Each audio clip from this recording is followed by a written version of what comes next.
No sé cómo empezar esto sin que suene a cliché, pero voy a ir al grano. Me di cuenta de que algo iba mal cuando vi a mi mujer tomarse una copa con otro tío, en el bar donde yo estaba cenando con mis compañeros de curro. Así, sin buscarlo, sin espiar, sin sospechar nada.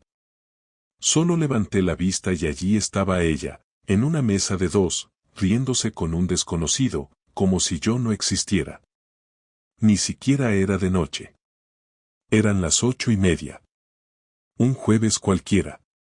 Y ella, que supuestamente estaba reventada y se había quedado en casa con dolor de cabeza, se estaba tomando una copa de vino blanco en una mesa esquinera, vestida como si fuera viernes y con esa sonrisa que, te juro por Dios, hacía meses que no me dedicaba a mí. Yo estaba en la otra punta del bar, rodeado de risas falsas y conversaciones sobre calderas y averías. Estaba con mi grupo del curro, celebrando que por fin habíamos acabado una instalación tocha en el centro. Nada especial. El típico brindis rápido antes de volver a casa. Y justo cuando el camarero trajo las cervezas, la vi. Pensé que me estaba volviendo loco. Me quedé mirando como un idiota, con la pinta en la mano, sin escuchar lo que decía ninguno de los del grupo. Uno de ellos, Tony, me preguntó si me pasaba algo. Le dije que no. Que era mi estómago. Pero me quedé congelado. Ella no me había visto. Tenía la espalda medio vuelta, y el tipo con el que estaba era uno de esos que parecen modelos de catálogo de Zara, camisa blanca, barba de 3 días, y esa seguridad de los que nunca han tenido que pagar la cuenta con tarjeta de débito temblando. Me levanté del taburete sin decir nada, ni a Tony, ni a nadie. Caminé hacia el baño, pero no entré. Me quedé en el pasillo, mirando de reojo. Tenía la garganta seca. No por celos. Era algo más parecido al asco. A esa sensación que tienes cuando algo se rompe dentro y no sabes ni cómo reaccionar. No fui a montarle un numerito. No soy de esos. Ni valgo para eso. Me quedé observando. Quería entender. Saber si era una cita, una reunión de trabajo rara o una maldita broma del universo. Pero cuando vi cómo ella se inclinaba hacia él para tocarle el brazo mientras reía, supe que no era nada de eso. Volví con mis compañeros como si nada. Me terminé la cerveza de un trago, puse una excusa de que me llamaban de casa y me fui. No miré atrás. No me acerqué a su mesa. No le escribí. No la llamé. Solo caminé por las calles del barrio como un zombi, intentando entender qué coño acababa de pasar. Y no te creas que al llegar a casa encontré una excusa convincente. Cuando entré, ella ya estaba ahí, en pijama, desmaquillada, como si no hubiera salido.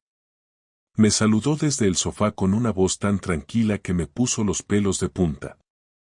¿Todo bien?, me preguntó. Sí, dije, sin mirarla. Y me fui a la cocina. Me temblaban las manos. Ahí fue cuando lo supe. No necesitaba pruebas. No necesitaba verla besando a nadie. Lo supe en la forma en que fingió que no había pasado nada. En cómo volvió a su serie como si no hubiera estado 2 horas antes bebiendo vino con un tipo que no era yo. Y ahí empezó todo. No el final. El principio de algo que no imaginaba. Cuando me desperté a la mañana siguiente, Laura ya no estaba. Me dejó un mensaje en el espejo del baño con un pintalabios. He salido antes. Hoy tengo lío en la oficina. Te dejo café hecho. Besos. Me quedé mirándolo un rato, sin entender si eso era una provocación, una rutina automatizada o simplemente el intento de mantener la ficción. Me preparé sin apuro, pero con la cabeza a punto de estallar. No sabía qué hacer con la información de la noche anterior. ¿Lo hablaba? ¿La seguía? ¿Me hacía el loco? Por un lado, quería reventarlo todo, decirle que la había visto y que me lo explicara sin rodeos. Por otro, Algo en mí me pedía que no hiciera nada todavía, que esperara, que viera hasta dónde era capaz de llegar.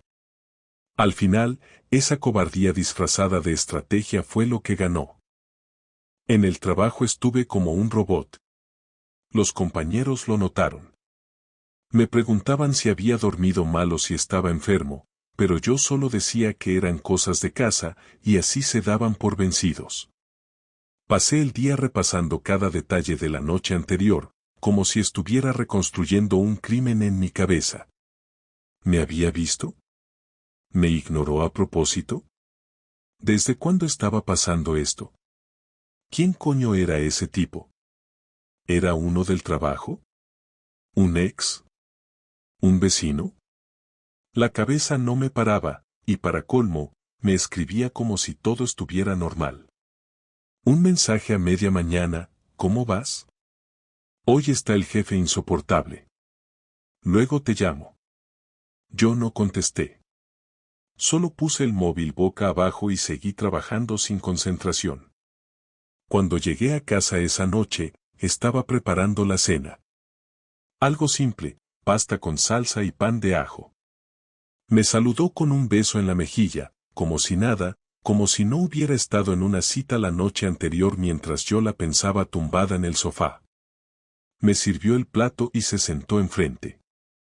Me hablaba de cosas del trabajo, de una compañera nueva que no se adaptaba, de que habían cambiado el horario de verano y que ahora saldría una hora más tarde algunos días. Yo asentía y fingía estar interesado, pero mi cabeza solo podía mirar cómo se le movían los labios y pensar en lo falso que sonaban todas sus palabras.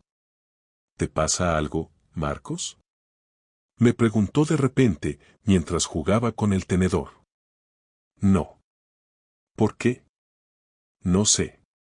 Estás raro. Solo cansado, respondí, sin levantar la vista del plato. Ella se quedó un segundo callada, y luego cambió de tema. Yo notaba cómo me miraba de reojo, pero no dijo nada más. Esa noche dormimos cada uno en su lado de la cama, sin tocarnos, sin una palabra. Yo fingí dormirme pronto, ella se quedó mirando el móvil un rato. Cuando apagó la luz, yo ya había decidido lo que iba a hacer. Durante las siguientes 2 semanas, empecé a observar. No como un paranoico, sino como alguien que necesita entender lo que tiene delante. No la espiaba, ni revisaba su teléfono, ni hacía locuras. Solo prestaba atención.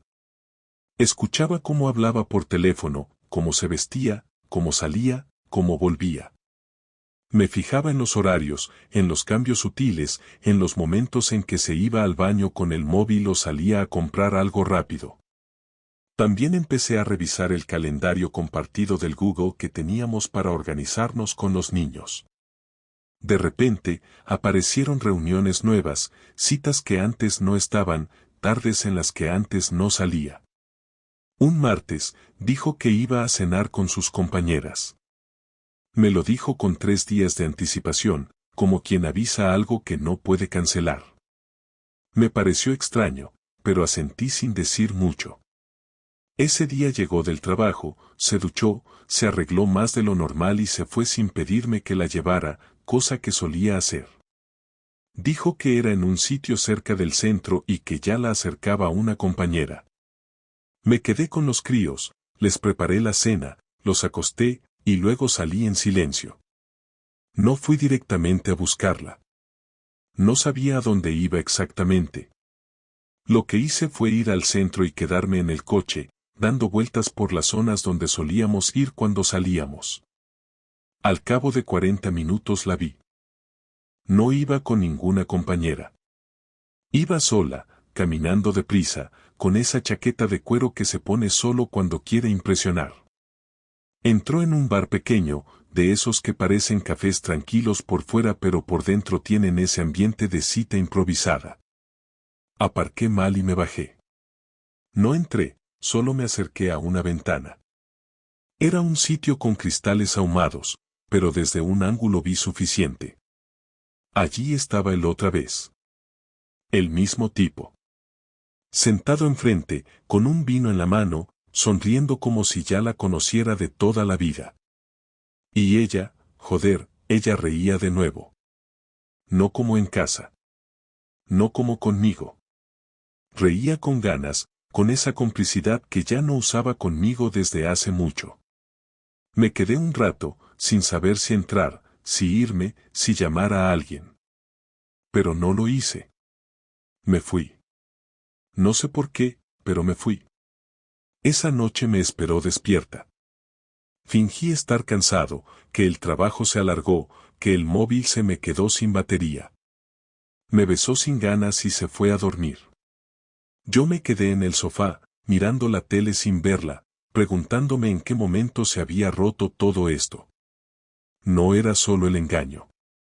Era la frialdad, la naturalidad con la que mentía. Como si lo tuviera ensayado. Como si le saliera automático. 2 días después, le dije que tenía que ir a revisar unas instalaciones a Teruel, que volvería tarde. Era mentira. Me fui al bar, entré, hablé con el camarero, le pregunté si conocía a la pareja que iba los martes. Me miró raro, pero me dijo que sí, que venían seguido, que el tipo reservaba siempre con el mismo nombre, David. Me dio incluso el apellido, sin yo pedirlo. Me fui con eso, y fue suficiente. Ya tenía nombre. Ya sabía que no era un accidente. Que había continuidad, hábito, confianza. Que no era algo nuevo ni puntual. Era una rutina. Esa noche no dormí. Me quedé despierto, mirando el techo, pensando en qué hacer con todo eso. No tenía pruebas físicas, pero tenía los ojos, la memoria y la certeza de que me estaban mintiendo. No era una corazonada. Era una realidad. Y lo peor es que no sentía solo rabia. Sentía decepción. Vergüenza. Dolor de ese que no se puede explicar a nadie.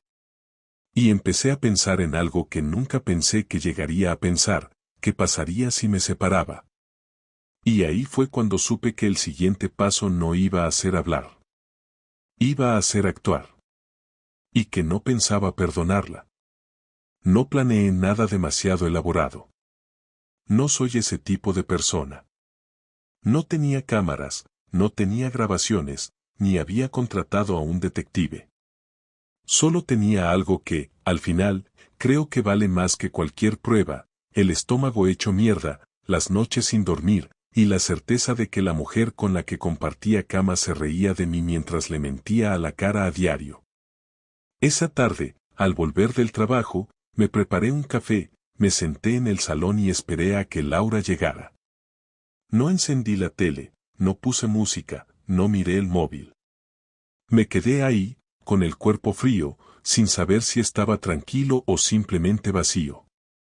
Escuché la puerta abrirse a las 8:05, como todos los jueves, y el sonido de sus llaves cayendo en el cuenco de cerámica del recibidor. Luego sus pasos, lentos, con el taconeo suave de sus botas de siempre. Entró al salón, me miró, y al notar que no había nada encendido, frunció el ceño, como si se preguntara qué pasaba. Se quedó de pie, con el bolso colgado del hombro, y me preguntó con tono neutro si todo iba bien. Le dije que se sentara. No fue una petición, fue una orden disfrazada de frase corta. Ella no se movió al principio.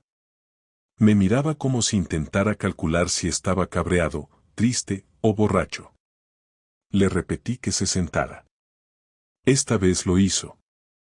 Cruzó las piernas y dejó el bolso en el suelo, sin soltar el abrigo. Yo la observaba como si fuera una extraña. La mujer que tenía enfrente era la misma con la que había viajado a Cádiz, con la que había tenido 2 hijos, con la que había compartido los peores años económicos, las peores cenas de Navidad, las mudanzas, los entierros. Pero ahora la miraba como si fuera alguien más. No hablé con rodeos.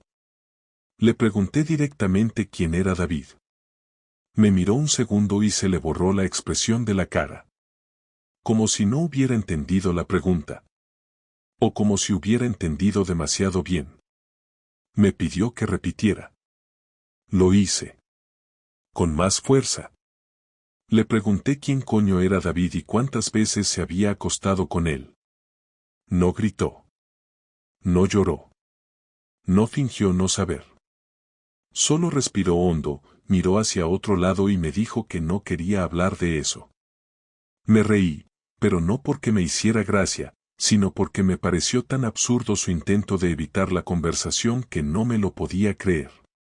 Le dije que ahora sí íbamos a hablar, que ya había aguantado bastante, que la había visto, que sabía dónde se veían, qué días, y que incluso había hablado con el camarero del bar donde se encontraban. Ahí cambió la cara. Me preguntó si la había seguido. Le respondí que no hacía falta, que cuando alguien quiere esconder algo pero se comporta como si no tuviera que hacerlo, solo hace falta estar atento. Me preguntó qué quería saber. Le dije que todo. Todo. Desde cuándo, cómo empezó, qué mierda era esto, y que tenía en la cabeza para mantener una relación paralela con alguien mientras seguía durmiendo conmigo. Se tomó su tiempo para hablar. Supongo que estaba pensando en cómo decirlo para que doliera menos, o para que yo no perdiera la cabeza. Pero no sirvió de nada. Todo lo que dijo después no hizo otra cosa que empeorarlo. Me dijo que empezó hace meses, que no lo planeó, que fue algo que simplemente pasó. Que un día hablaron en una reunión, que otro día se cruzaron un mensaje, y que luego, una tarde, salieron a tomar algo. Que no fue una decisión consciente. Que simplemente sintió algo. Le pregunté si se acostaron. Me miró a los ojos y dijo que sí. Le pregunté cuántas veces. Me dijo que no lo sabía. Le pregunté si todavía seguía con él. Dudó medio segundo, y luego dijo que sí. Que aún se veían. Que no era algo constante, pero que seguían hablando y a veces quedaban. Me mordí el labio hasta que me dolió. Le pregunté si alguna vez pensó en decírmelo. Me dijo que no. Que pensaba terminarlo, que había querido dejarlo varias veces, pero que no sabía cómo. Le pregunté si lo quería. Me dijo que no. Le pregunté si me quería a mí. No contestó. Fue ahí cuando me levanté. No grité. No rompí nada. Solo me levanté, fui a la cocina, abrí un cajón y saqué el juego de llaves de repuesto. Volví al salón, se las puse delante y le dije que esa noche se iba. Me miró como si no lo entendiera. Le dije que no iba a dormir una noche más bajo el mismo techo con alguien que no solo me había engañado, sino que me había mentido durante meses como si fuera un imbécil. Me pidió que no hiciera esto así. Que habláramos con calma.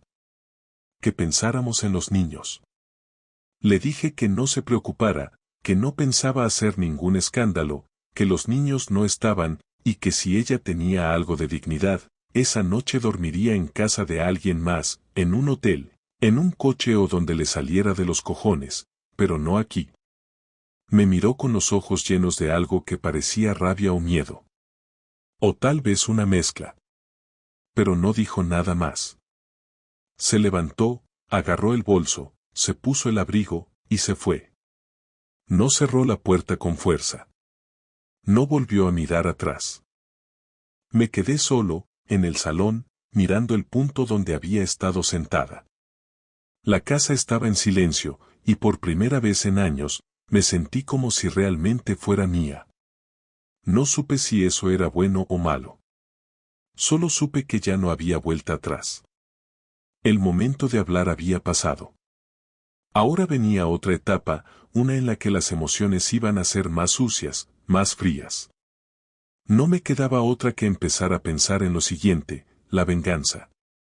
La venganza no llegó en forma de gritos ni de escándalos. No tenía intención de humillarla en público ni de enfrentarme al tipo ese como si estuviéramos en una película barata. Lo que yo quería era que le doliera como a mí me dolió. Que se sintiera expuesta, vulnerable, fuera de control. Lo primero que hice fue cambiar la cerradura. No dije nada, no dejé mensajes, no avisé. solo la cambié. Sabía que volvería al día siguiente a intentar hablar o recoger sus cosas. Quería que viera que eso ya no era su casa. Que su sitio aquí se había acabado. Que no tenía derecho a entrar ni un segundo más sin que yo lo autorizara. Cuando volvió, como lo imaginé, tocó al timbre y esperó. Me asomé por la mirilla, la vi con la cara cansada, el bolso colgado del hombro, y la mirada que ponía cuando quería parecer tranquila. No abrí. No dije nada. La dejé tocando 5 veces más hasta que se fue. Esa fue la primera señal que le di. La segunda fue más concreta. Llevábamos una cuenta conjunta desde hacía 10 años. Yo no toqué ni un euro hasta esa noche. Cuando cerré la puerta, fui al ordenador y transferí todo lo que me correspondía a mi cuenta personal. No lo hice a escondidas ni de forma disimulada. Lo hice para que lo viera en el extracto, para que supiera que el equilibrio se había roto. No pensaba dejar que siguiera viviendo con la seguridad de tener mi apoyo económico mientras se acostaba con otro. Lo que era mío, era mío. Y lo que era de los dos, ahora se dividía con claridad. Le dejé lo justo para cubrir la parte que correspondía a los niños y lo documenté todo con capturas y fechas. El siguiente paso fue más personal. Sabía que ella tenía una reputación muy cuidada en su trabajo. Siempre le importó lo que pensaran sus compañeros, su jefe, incluso esa gente con la que apenas hablaba pero que saludaba con una sonrisa de cartón. No quise arruinarle la carrera, ni ponerla en evidencia de manera sucia, pero sí hice algo que sabía que la descolocaría. Sabía que había una compañera suya, Sonia, con la que no se llevaba del todo bien pero fingía amistad. Esa tía me conocía porque habíamos coincidido en cenas y reuniones de empresa. Le escribí un mensaje muy neutral, diciéndole que me gustaría hablar con ella sobre un tema delicado que involucraba a Laura, que no era nada ilegal ni de trabajo, pero que consideraba justo que lo supiera. Sonia, como era de esperar, accedió. Nos vimos en una cafetería. Le expliqué todo, sin adornos, sin dramatismos. Le dije que Laura llevaba meses viéndose con un compañero, que no pensaba exponer a nadie ni hacer una denuncia, pero que me parecía importante que alguien en su entorno supiera la clase de persona que era realmente. Sonia no dijo mucho. Solo me preguntó si tenía pruebas. Le mostré un par de mensajes que había conseguido tras revisar el historial de nuestra cuenta familiar compartida en el ordenador, donde aparecían reservas, pagos, y algún comentario con doble sentido. No necesitaba más. No me interesaba que Sonia hiciera nada en particular, pero sabía que hablaría.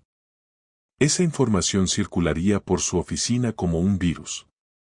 Laura lo notaría en las miradas, en las conversaciones que se callan al pasar, en los silencios incómodos. Eso era suficiente.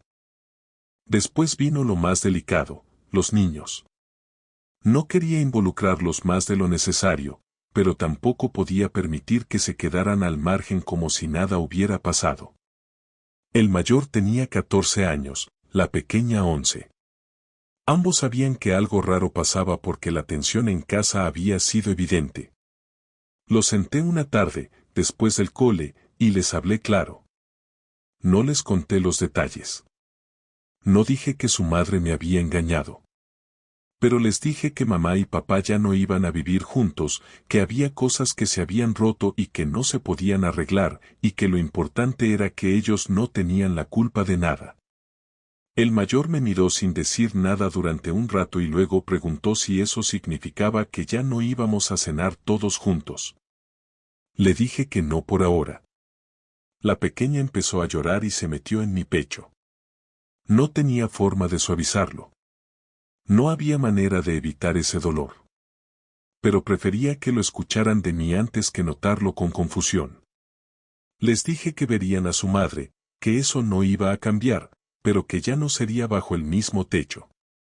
Les prometí que nunca hablaría mal de ella delante de ellos, pero que tampoco les iba a mentir. Se quedaron callados. Esa noche dormimos los tres en la misma cama. Y fue la noche más larga del año. Laura intentó contactarme varias veces durante esa semana. Mensajes, llamadas, correos. Ignoré todos. No porque me creyera superior, sino porque necesitaba que entendiera que ya no tenía acceso a mí. Ni como pareja, ni como amiga, ni como cómplice. No iba a permitirle reconstruir nada. Yo no soy un accidente que se puede olvidar, ni un error que se corrige con promesas vacías. La tercera semana me pidió vernos en persona. Acepté. Le dije que viniera el sábado a las 12. Cuando llegó, le pedí que nos viéramos en la terraza, no dentro de casa. Ella accedió. Tenía cara de no haber dormido. Ojeras, piel apagada, nerviosa. Empezó hablando bajo. Dijo que lo sentía, que no tenía excusas, que sabía que lo había arruinado todo, pero que no quería que esto terminara así. Que podía ir a terapia, que podía cortar con David, que podía hacer lo que hiciera falta. Le dije que no había vuelta atrás. Que no se trataba solo de lo que había hecho, sino de cómo lo había hecho. De la frialdad, del engaño sistemático, de la capacidad de mirarme a la cara después de haberse acostado con otro. Le dije que me daba igual si estaba arrepentida, porque eso no cambiaba nada. Me pidió que pensáramos en los niños. Le dije que ya lo había hecho. Que ellos merecían un padre entero, no uno hundido. Que lo mejor para ellos era ver a su padre de pie, con dignidad, aunque eso significara no tenernos juntos. Le entregué una carpeta con todo lo que había preparado, el acuerdo de separación provisional, el reparto de horarios con los niños, la propuesta de manutención y la notificación formal del inicio del proceso de divorcio. No le di opción a discutirlo. Le dije que podía llevarlo a su abogado, que ya tenía uno asignado, y que cualquier contacto posterior tendría que ser a través de ellos. Me miró como si no me reconociera. Me preguntó si me había vuelto alguien sin alma. Le respondí que lo que yo era el resultado de su traición. No necesitaba odiarla para hacer esto. Solo necesitaba no quererla más. Ella se fue sin decir nada más. Y esa fue la última vez que hablamos cara a cara. No sabía si algún día íbamos a volver a sentarnos frente a frente sin que la conversación tuviera ese peso sucio de lo que pasó entre nosotros, pero lo cierto es que llegó un momento en el que ya no se podía seguir esquivando lo que faltaba, cerrar. La separación estaba en marcha, los abogados habían hablado, los niños ya tenían una rutina establecida entre ambas casas, y aunque las primeras semanas fueron un desastre de silencios, lágrimas a escondidas y respuestas secas, poco a poco el ruido bajó. Pero lo que no bajó fue la necesidad de mirarnos a la cara una última vez y ponerle nombre a todo. No para arreglarlo, no para volver, sino para dejar de tener esa conversación pendiente reventando por dentro. Fue ella la que pidió hablar, después de semanas sin intentar nada. Me escribió un mensaje, sin adornos, solo con una frase: podemos hablar en persona, sin abogados, sin reproches, solo para cerrar. Lo pensé durante 2 días, no porque tuviera miedo a lo que pudiera decirme, sino porque no sabía si yo estaba listo para enfrentarla con frialdad sin que me temblara la voz. Al final le dije que sí. Le propuse que fuera en el piso, una tarde, cuando los niños no estuvieran. Me dijo que lo agradecía. Llegó puntual, sin maquillaje, con la ropa que usaba cuando no quería impresionar a nadie, sin perfume, sin anillos. Llevaba una bolsa con algunos papeles, pero no la abrió. Se sentó en el sofá, en la misma esquina donde se sentaba a leer por las noches. Yo me quedé en la silla del comedor, a 1 metro de distancia. Había algo tan forzado en todo eso que casi parecía una entrevista de trabajo. Ella fue la primera en hablar. Dijo que había pasado muchas noches pensando en qué iba a decirme, que había ensayado discursos en su cabeza, pero que ahora que estaba ahí sentada, no le salía nada de eso. Le respondí que no hacía falta ningún discurso, que ya sabía todo lo que necesitaba saber, que esto no era una audiencia ni un tribunal, que si había venido era para hablar de lo que nos quedaba, no de lo que ya no tenía arreglo. Laura respiró hondo, miró al suelo y luego volvió a levantar la vista. Dijo que no quería justificar nada, que no tenía intención de pedirme que cambiara de opinión, que aceptaba la separación, que entendía que me había fallado de una forma que no se repara, pero que necesitaba que supiera que no todo había sido mentira. Que a pesar de todo lo que pasó, ella había sido feliz conmigo durante muchos años. No dije nada. Me limité a escuchar. No porque creyera en sus palabras, sino porque sabía que las necesitaba decir. Me habló de los primeros años, de los viajes, de los hijos, de cómo todo se fue convirtiendo en una rutina, y cómo esa rutina le había hecho sentir que ya no era nadie fuera del rol de madre y esposa. Que no lo culpa a mí, que no fue por falta de amor, que simplemente se fue apagando por dentro, hasta que un día se dejó llevar por una conversación tonta con alguien que la hizo sentirse vista de nuevo. Le pregunté si seguía viéndose con él. Me dijo que no. Que cuando todo estalló, él desapareció. Que ella tampoco insistió. Que se dio cuenta de que todo lo que creía que sentía era más bien un síntoma de lo mal que estaba consigo misma, no algo real. Le pregunté si se arrepentía. Me dijo que sí, pero que sabía que no podía pedirme perdón porque eso no borra nada. Que no esperaba que la perdonara, ni siquiera que la comprendiera, solo que la escuchara. Le dije que la estaba escuchando, pero que eso no cambiaba lo que vino después. Que una cosa es equivocarse y otra es construir una doble vida mientras seguía compartiendo cama conmigo. Ella asintió en silencio. Se le notaban los ojos rojos. Dijo que lo entendía. Me preguntó cómo estaba yo de verdad, más allá de lo que ella sabía. Le dije que mejor. Que al principio fue como vivir anestesiado, como si no fuera yo el que estuviera pasando todo eso, pero que después empecé a sentirme más ligero, más tranquilo, más dueño de mis tiempos, de mi espacio. Le dije que no fue fácil, pero que ahora dormía mejor, que no tenía que fingir alegría ni sostener conversaciones que no quería tener. Que lo más duro fue ver a los niños adaptarse, pero que incluso eso había empezado a acomodarse. Le conté que el mayor me había preguntado hace poco si yo pensaba enamorarme de nuevo. Que me había reído y le había dicho que no tenía ni idea, que por ahora estaba bien así. Ella sonrió un poco, pero sin ironía. Dijo que le alegraba saber que no estaba destruido. Me preguntó si la odiaba. Le dije que no. Que al principio sí, que durante días solo pensaba en verla sufrir, pero que después entendí que el odio es un veneno que uno se toma esperando que el otro se muera.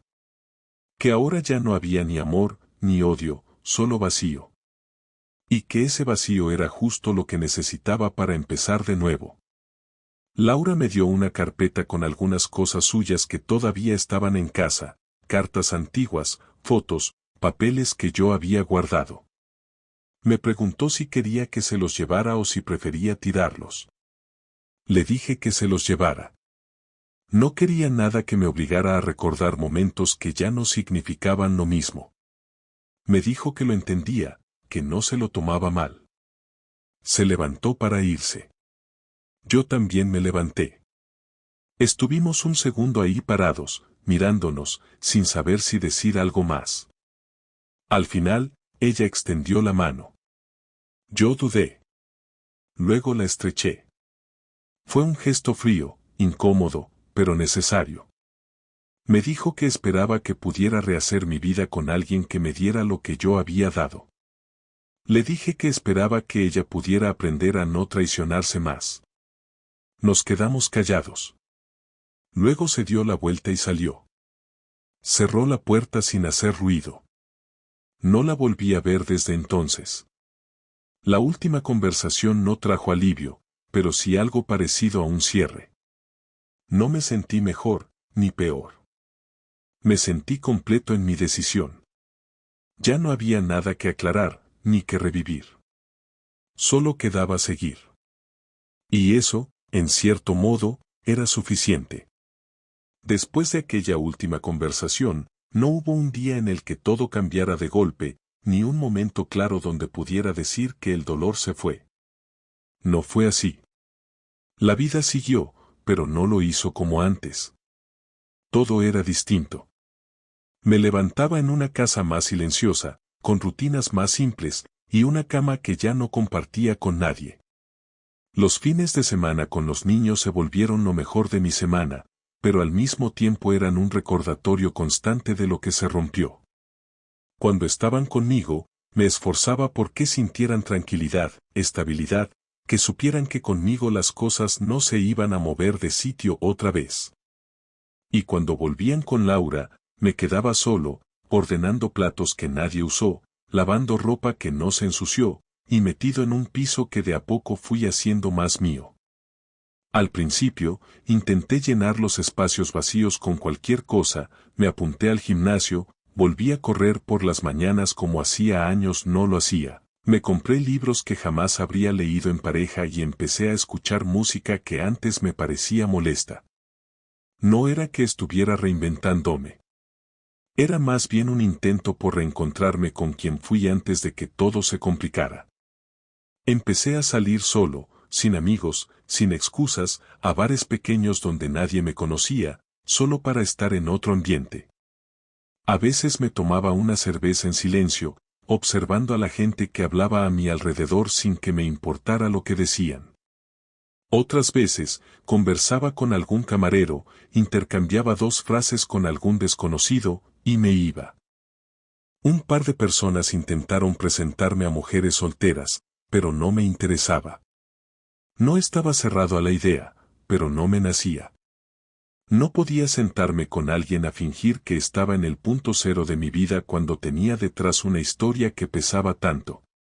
Me bastaba con estar bien conmigo. Y por primera vez en mucho tiempo, eso empezaba a suceder. No era felicidad lo que sentía, era una especie de estabilidad que nunca había valorado. Me despertaba tranquilo, sin sobresaltos, sin tener que adivinar si me estaban mintiendo, sin tener que fingir que todo estaba bien por el bien de los niños, o de la familia, o de las apariencias. Y eso tenía un valor que ahora entendía. Hubo días en los que recordaba cosas buenas. Tardes de risa en casa, viajes con poco dinero y muchas ganas, los primeros cumpleaños de los chicos, esas charlas que parecían eternas cuando recién empezábamos a salir. Me venían de golpe, a veces mientras cocinaba, o cuando escuchaba una canción que solía sonar en el coche. Y dolía.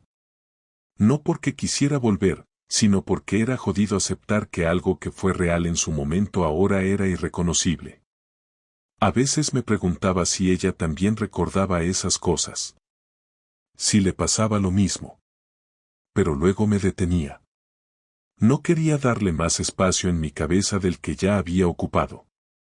Había tomado una decisión, y aunque no me había curado por completo, había elegido avanzar. Con los niños la relación cambió. Ahora hablábamos más.